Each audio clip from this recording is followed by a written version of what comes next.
In today's video, I'm going to teach you how to upload your website files to public HTML using hPanel.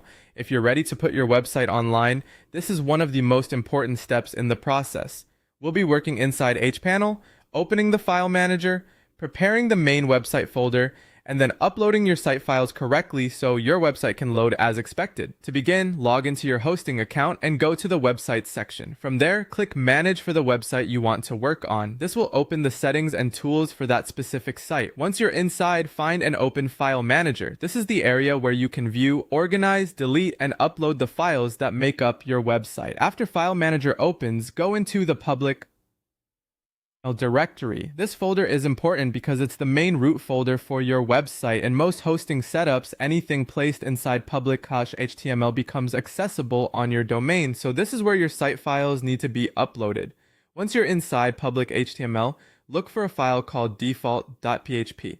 If that file is present, remove it.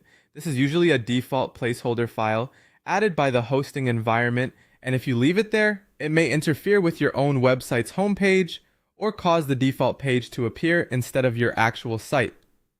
Deleting it helps ensure your uploaded website displays properly. Next, click Upload. You can either select your website files individually or choose a zip archive if your site files are compressed. Upload them directly into public HTML. If you're using a zip file, make sure it gets extracted in the same public HTML folder so the actual website files are placed there and not left packed inside the archive. As you do this, pay close attention to your folder structure. Your main website files, such as your homepage and supporting folders, should sit directly inside public HTML. If everything ends up inside an extra nested folder, your site may not load correctly until those files are moved to the proper location.